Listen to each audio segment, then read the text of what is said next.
नमस्कार दोस्तों, मैं मनोज कुमार सिंह स्वागत करता हूं अपने ए मैथ्स क्लास पर। तो दोस्तों, आज मैं एक नए टॉपिक की शुरुआत कर रहा हूं।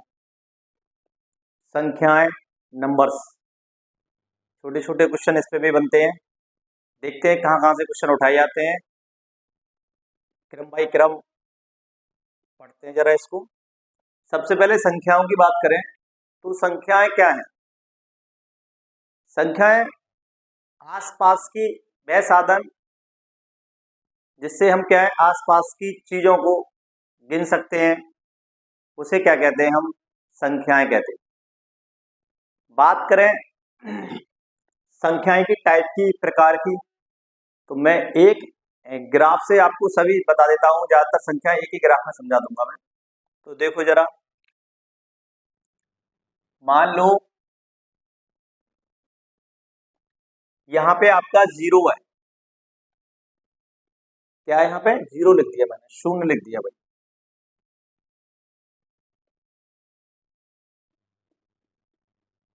डॉट डॉट डॉट अनंत तक की बात हो रही, और इधर भी मैंने डॉट डॉट डॉट माइनस अनंत तक की बात हो रही। ये शून्य है, इधर के सारे मान धनात्मक हैं, इधर के सारे मान क्या है? ऋणात्मक है। हम बोल सकते हैं इधर के मान क्या है भाई? धनात्मक है।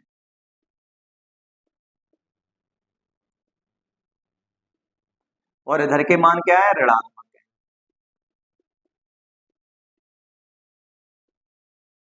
अब बात करते हैं हम प्राकृतिक संख्या कौन सी होती है, नेचुरल नंबर क्या होते हैं आपके, प्राकृतिक संख्या क्या होती है। तो प्राकृतिक संख्या को हम स्टार्ट करते हैं एक से, और कहां तक होती है? 1 2 3 4 5 6 7 8 9 10 11 12 अनंत तक प्लस की। देखो, संख्या और अंक में अंतर क्या है? अंक का मतलब है दोस्तों 0 1 2 3 4 5 6, ये क्या है? आपके अंक है। और संख्या क्या है? नंबर, मतलब कुछ भी हो सकता है अनंत तक। वो कहां से स्टार्ट होती है संख्या? संख्या होती है आपकी एक से स्टार्ट होती है। तो इस पर जरा चर्चा करते हैं। धनात्मक। मैं बात करूं प्राकृतिक संख्या कौन सी होती है, तो प्राकृतिक संख्या दोस्तों एक से स्टार्ट होती है, और एक से स्टार्ट होने के बाद आपकी कहां तक जाती है? अनंत तक जाती है। एक से स्टार्ट होंगी 1 2 3 4 5 dot dot dot dot dot अनंत तक जाएंगे। तो आप प्राकृतिक संख्या को डिफाइन कैसे करोगे?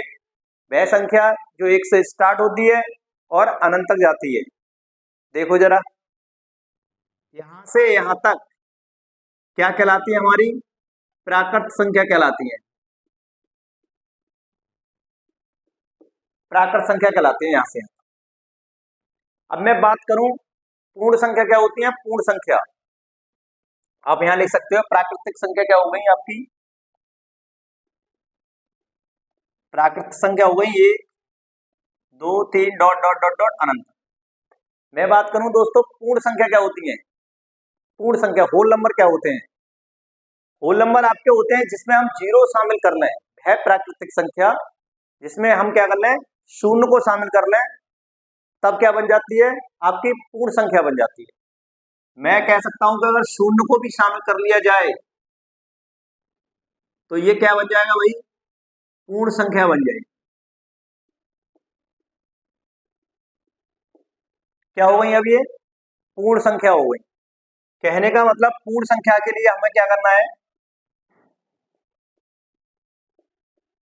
प्राकृतिक संख्या तो होंगी होंगी, इसमें शून्य को शामिल कर लेना है। 0 1 2 3 डॉट डॉट डॉट अनंत।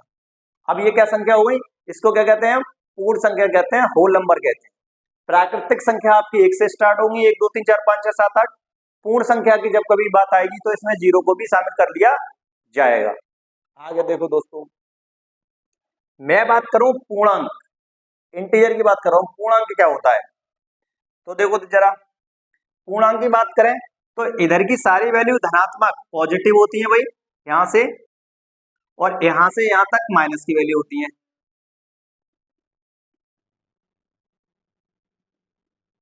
Dot dot dot minus.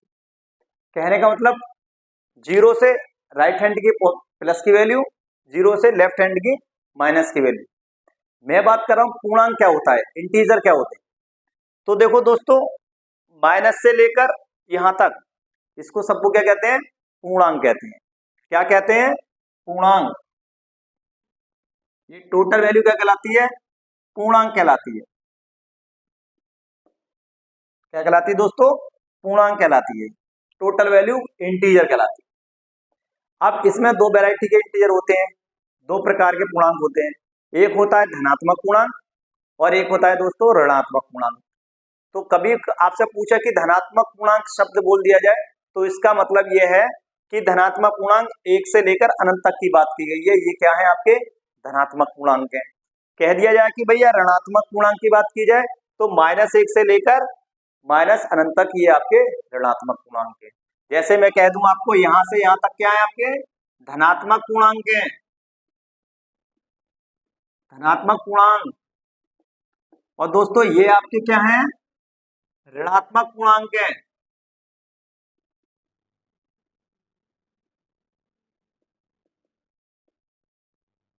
समझे, पहली बात टोटल वैल्यू एक से लेकर अनंत तक की बात जाएगी, प्राकृतिक संख्या है, जीरो को शामिल कर लिया पूर्ण संख्या बन गई।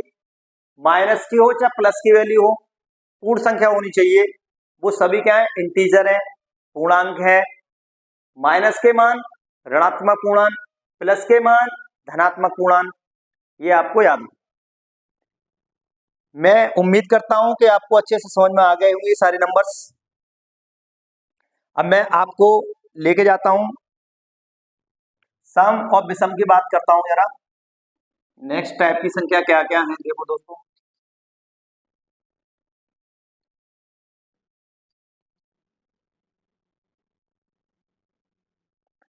सम संख्या की बात करता हूं। सम संख्या क्या है भाई, इवन नंबर क्या है आपके, सम संख्या क्या है। तो सम संख्या क्या है, जो संख्या दो से पूर्णतया विभाजित हो जाए वो सम संख्या है। क्या है, दो से पूर्ण विभाजित हो जाए या दो से विभाजित हो जाए।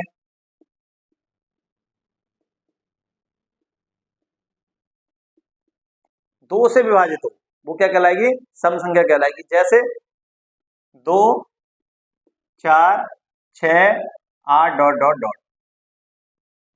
तो सबसे छोटी संख्या क्या है इसमें, सम संख्या में कहां से स्टार्ट होती है, दो से स्टार्ट होती है। सम संख्या कहां से स्टार्ट होगी आपकी, दो से होगी। और दो से आने वाली आगे की सारी संख्याएं जो संख्या दो से कटेंगे वो सभी संख्या क्या कहलाएंगी, सम संख्याएं कहलाएंगी दोस्तों। नेक्स्ट बात करते हैं विषम संख्या क्या है भाई। विषम संख्या की बात करते हैं, जो संख्या दो से ना कटेंगी, ना विभाजित होंगी, वो सारी संख्याएं क्या कहलाएंगी, विषम संख्याएं कहलाएंगी। जो संख्याएं दो से ना विभाजित, जो संख्या दो से विभाजित ना हो, विभाजित ना हो, वो क्या कहलाएंगी, सब विषम संख्या कहलाएंगी। जैसे आपका एक से स्टार्ट होती है 1 3 5 7 dot dot dot dot dot अनंत। तो ये याद रखना, सम और विषम कौन सी होती है, दो से कटे हैं सम, दो से ना कटे तो विषम। नेक्स्ट चलते हैं जरा दोस्तों, अभाज्य संख्या के बारे में समझाते हैं आपको। अभाज्य संख्या क्या होती है,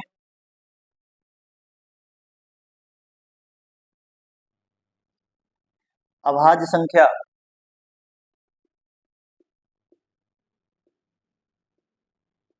अभाज्य या इसको हिंदी में कहते हैं रूढ़ संख्या भी कहते हैं और इंग्लिश में इसको प्राइम नंबर कहते हैं।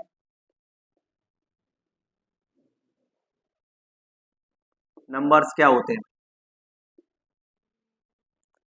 अभाज्य संख्या या रूढ़ संख्या बोल देते हैं या प्राइम नंबर इसको इंग्लिश में कहते हैं। प्राइम नंबर क्या होता है, बहुत इंपॉर्टेंट है, बहुत बार क्वेश्चन पूछा गया है यहाँ से। वह संख्या मैं बताऊं उसको, जो संख्या जिस संख्या के दो गुणनखंड हो, कितने गुणनखंड हो, दो गुणनखंड। मतलब कोई एक ऐसा नंबर हो, जो नंबर जिसको मात्र दो संख्याएं ही विभाजित कर पाए, वो क्या कहलाती है, अभाज्य संख्या है। अच्छा वो संख्या दो कौन सी होनी चाहिए, एक तो स्वयं विभाजित करेगा उसको, और उसको एक विभाजित करेगा 1। ऐसी संख्या है जो स्वयं से विभाजित हो या फिर एक से विभाजित हो, वो सभी संख्या क्या कहलाती है? अभाज्य संख्या। और एक ऐसा नंबर है जो प्रत्येक संख्या को विभाजित करता है। एक ऐसा ऐसा नंबर है जो प्रत्येक संख्या का गुणनखंड है। तो इसकी परिभाषा क्या बनती है दोस्तों अभाज्य संख्या की? कि या तो वो स्वयं से कटे या उसको एक काट पाए, ऐसी संख्या अभाज्य संख्या कहलाती है। लिख सकते हो आप, जो संख्या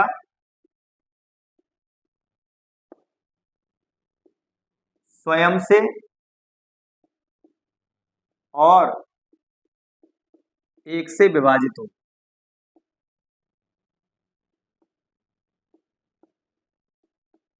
और एक बात दोस्तों, इसके दो गुणनखंड होते हैं।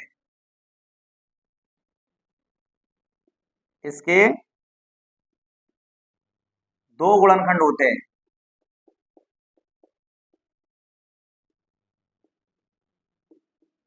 एक तो स्वयं होता है और उसका एक 1 होता है। कहां से स्टार्ट होती है दोस्तों? 2 से स्टार्ट होती है।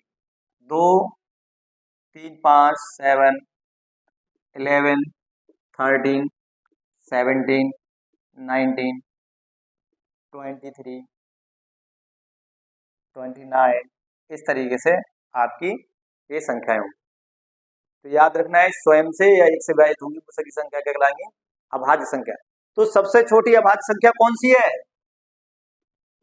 कई बार एग्जाम में पूछा है, सीजीएल में भी आया एक सवाल कि सबसे छोटी अभाज्य संख्या बताओ, बहुत बार पूछा गया है। सबसे छोटी अभाज्य संख्या कौन सी है दोस्तों? 2। और दूसरी बात, जितनी अभाज्य संख्या है, टोटल अभाज्य संख्या है, सारी अभाज्य संख्याएं विषम संख्या है, एक संख्या को छोड़कर। दो क्या है? सम संख्या है। टोटल जितने भी नंबर है, जितनी भी संख्या बनी है अभी तक, उनमें सिर्फ एक ऐसा नंबर है जो सम है, अन्यथा सभी क्या है? विषम संख्या है। तो 2 क्या है? आपका सम है। तो 2 को याद रखना है, एक सम है, टोटल सब क्या है? विषम है। तो 2 क्या है? सम।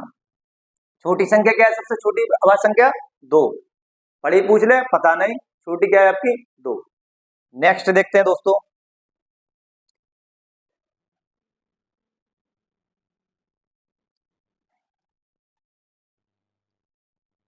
नेक्स्ट है आपको बोल रहे हैं भाई कि भाई परमेय संख्या, परमेय संख्या क्या होती है?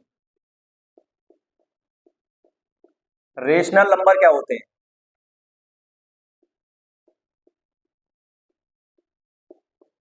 परमेय संख्या, रेशनल नंबर क्या होते हैं?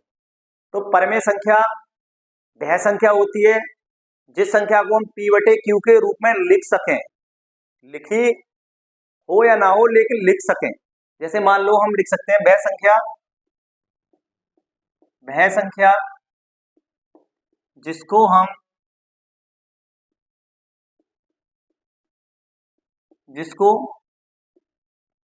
p/q के रूप में लिखा जा सके,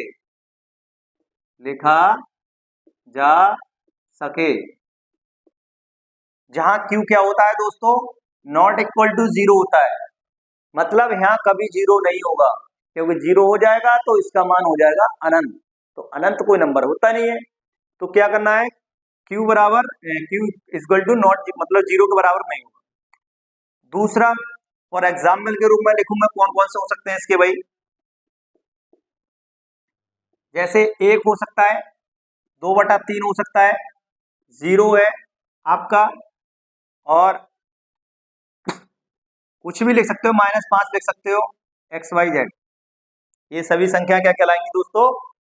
p/q के रूप में हम इसको लिख सकते हैं।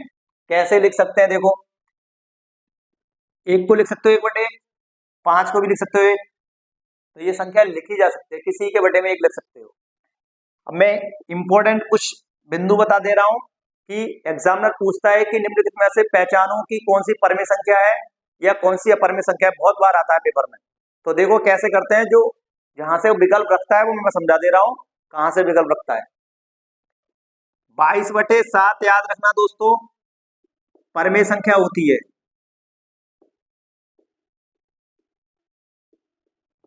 22/7 परमेय संख्या होती है। 0 परमेय संख्या है।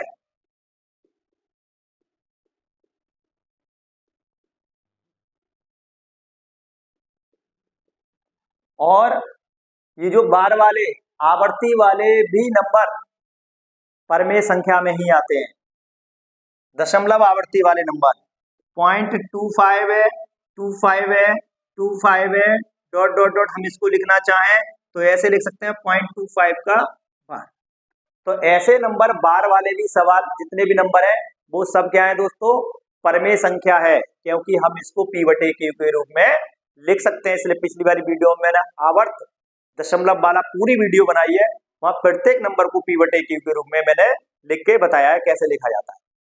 तो याद रखना, आवर्त वाले नंबर भी परमेय संख्या में ही आते हैं। और दोस्तों इसमें माइनस के नंबर भी, माइनस के पूर्ण संख्या भी क्या कहलाती हैं, सब क्या कहलाती हैं दोस्तों, माइनस मान लो 6 क्या है आपका, परमेय। समझ जाना दोस्तों, p/q के रूप में लिखी जा सके वो संख्या क्या कहलाती है, परमेय संख्या कहलाती है। बात करता हूं दोस्तों अपरमेय संख्या की। अपरमेय नंबर क्या होते हैं भाई, अपरमेय संख्या क्या होती है, देखो जरा। अपरिमेय क्या होती है, देखो इरेशनल नंबर क्या होते हैं, इरेशनल नंबर जो होते हैं जो संख्या p/q के रूप में ना लिखी जा सके, जो संख्या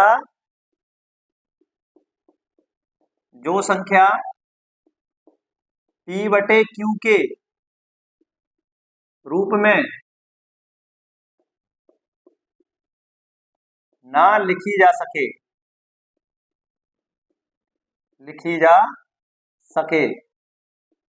वो संख्या क्या कहलाती है, अपरमेय संख्या कहलाती है। जैसे, और ये संख्या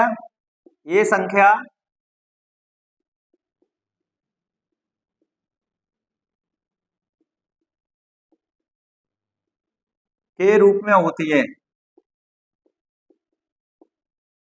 ये लिख दो यहां में होती है। कोई संख्या परमेय होगी तो वो क्या होगी, घनमूल या वर्गमूल इस तरीके से अंदर लिखी होगी, वो सभी संख्या क्या कहलाएंगी दोस्तों, अपरमेय संख्या कहलाएंगी। जैसे फॉर एग्जाम्पल के रूप में मैं बताऊं आपको, याद रखना इंपॉर्टेंट है, पाई क्या है आपका, अपरमेय है। पाई क्या है आपका, अपरमेय है। और पाई का मान 22/7 वो क्या था, परमेय था, और पाई क्या यहाँ पे, अपरमेय है। बताऊंगा क्यों अपरमेय है। और मान लो यहाँ पे मैं 5 लिख दूं, या फिर मैं लिख दूं या 7 लिख दूं, ऐसी सभी संख्या क्या कहलाती हैं, अपरमेय कहलाती हैं। और मैं लिख दूं दोस्तों, सपोज करो मैं लिख दूं 0.2351028441 डॉट डॉट डॉट डॉट, ऐसे नंबर, ऐसे सभी नंबर क्या कहलाते हैं, अपरमेय कहलाते हैं, जो आवृत्ति नहीं हो रही हो, मतलब पॉइंट के बाद संख्या आती जाए, ऐसे सभी नंबर क्या कहलाते हैं, अपरमेय संख्या कहलाती है। यहाँ पे किसी नंबर की क्या हो रही है, आवृत्ति नहीं हो रही है, नंबर चेंज, अंक चेंज, बदल बदल कर आ रहे हैं और अनंत तक जा रहे हैं, पूर्ण विभाजित भी नहीं हो, तो ऐसे सभी नंबर क्या कहलाते हैं दोस्तों, अपरमेय संख्या कहलाते हैं। पाई याद रखना अपरमेय संख्या है, क्यों है, क्योंकि इसका मान जब 22/7 को भाग करोगे ना तो 3.142 ऐसे करके चलता रहता है, कभी आवृत्ति नहीं, तो इसलिए क्या है, ये अपरमेय संख्या है।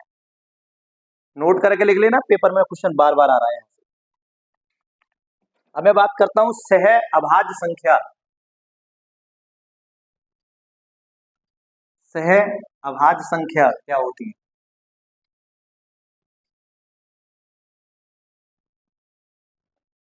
सह अभाज्य संख्या पेपर में ये भी आता है, सह अभाज्य क्या होते हैं, सह अभाज्य संख्या क्या होती है। पेयर होते हैं, ठीक है। सह अभाज्य संख्या क्या होती है? सह मतलब दो अंकों का ऐसा संयोग जो एक दूसरे को पेयर, जो एक दूसरे को विभाजित ना कर सके, वो क्या कहलाती हैं? सह अभाज्य संख्या कहलाती है। जैसे मैं लिख दूं आपको पेयर 2 और 7 का, 3 और 5 का, 11 और 23 का, ये सभी संख्या क्या कहलाएंगी दोस्तों? सह अभाज्य संख्या कहलाएंगी, क्योंकि इन दोनों का गुणनखंड एक है। कॉमन फैक्टर एचसीएफ जो आएगा, मासा जो आएगा, वो क्या आएगा? एक आएगा। सहभाज्य गुणनखंड के लिए, सह अभाज्य संख्याओं के ज्ञात करने के लिए उनका मासा हमेशा क्या होता है दोस्तों? एक होता है। जब मासा आपका संख्याओं का एक हो तो वो आपस में संख्या क्या होंगी? सह अभाज्य संख्याएं कहलाएंगी, क्योंकि ना तो दो विभाजित कर सकता, ना इसको 7 कर सकता। तो लिख सकते हो आप दोस्तों, संख्याओं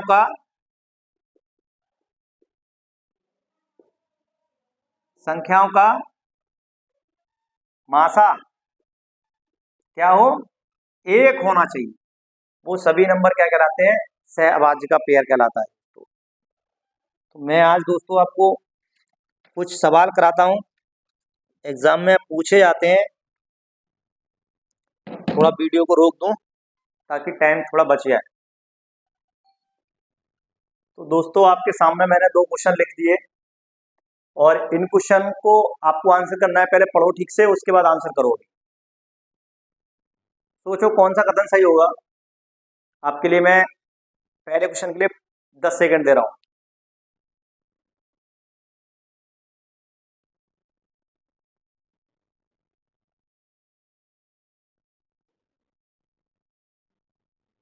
आपका टाइम समाप्त हो गया। देखो जरा, पहला क्वेश्चन है सही कथन क्या है। इसमें से आपको सही लाइन जो लिख रखी है, सही ऑप्शन जो है वो उसको देखना है। कौन सा कथन सही है? पहला ऑप्शन है सभी प्राकृतिक संख्या सम संख्या होती। तो दोस्तों हम जानते हैं, हमने ग्राफ बताया था आपको कि भाई यहाँ 0, 1, 2, 3 डॉट डॉट डॉट माइनस की संख्या। हमने बताया था सभी प्राकृतिक संख्या बोल रहे हैं। सभी मतलब प्राकृतिक संख्या ये वाली है। कह रहे हैं सम संख्या है, सभी तो नहीं है। इसमें 1 भी नहीं है, 3 भी नहीं है, 5 भी नहीं है। इसमें सम और विषम दोनों संख्या है। वो कह रहे हैं सभी प्राकृतिक संख्या सम है। तो ये कथन गलत है। ये होता कि सभी सम संख्याएं प्राकृत संख्या है, तो ये कथन सही था। लेकिन बोला क्या गया है? सभी प्राकृत संख्या सम संख्या है। तो option number A is the गलत। पूछा क्या है आपको? सही वाला पूछा है। सभी पूर्ण संख्याएं परमेय संख्या होती है भाई। सभी पूर्ण संख्याएं, पूर्ण मतलब यहां से यहां तक जितनी भी संख्या पूर्ण संख्या है वो सब क्या होती है? परमेय संख्या। ये बात सही है, क्योंकि परमेय संख्या के लिए आपको क्या देखना है कि भैया जो p बटे q के रूप में लिखी जा सके। प्रत्येक संख्या p बटे q के रूप में लिख सकते हो। कैसे? बटे में 1 लिख सकते हो आप। 0 बटे 1 लिख लो, 2 बटे 1 लिख लो, 3 बटे 1 लिख लो, कुछ लिख लो, p बटे q के रूप में लिखा जा सकता है। तो सभी प्राकृतिक संख्याएं, सभी पूर्ण संख्याएं क्या होती हैं? परमेय संख्याएं होती हैं। तो ऑप्शन नंबर इज द सही आंसर। मिल गया ऑप्शन नंबर बी सही। और भी ऑप्शन चेक कर लेते हैं भाई। सभी प्राकृत संख्याएं, सभी परमेय प्राकृतिक संख्या होती है। सभी परमेय नहीं होते प्राकृतिक संख्या। मान लो 2/3 परमेय संख्या है, प्राकृतिक संख्या थोड़ी नहीं है। तो ऑप्शन नंबर ये गलत है ही है, और ये आपका गलत हुई। अब बात करते हैं दूसरे वाले क्वेश्चन की। इसमें बोला गया गलत कथन बताओ, कौन सा कथन आपका गलत है। ये सवाल बहुत अच्छा है। सभी पूर्ण संख्या परमेय संख्या होती है। सभी पूर्ण संख्या परमेय संख्या होती है भाई। सभी पूर्ण संख्या, पूर्ण मतलब 0 से लेकर, और क्या होती है? परमेय संख्या होती है। ये रिपीटेशन हो रहा है, देखो सभी पूर्ण संख्या परमेय संख्या होती है भाई। हमको क्या देखना है? कौन सा कथन गलत है? सभी पूर्णांक संख्या वास्तविक संख्या होती। अब ये वास्तविक संख्या क्या है, इसके बारे में हमने आपको बताया नहीं, तो समझ लो ये क्या है।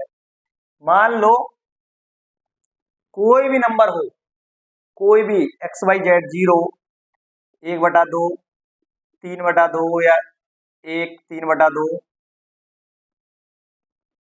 2, यहाँ पे माइनस का मान लो, आपका माइनस का 1/2 है, फिर a माइनस का 1 है, कुछ भी मान लो, प्लस की वैल्यू हो, माइनस की वैल्यू हो, बटे में हो, पॉइंट, दशमलव में, कोई भी संख्या हो, वो सभी संख्या वास्तविक कहलाती है।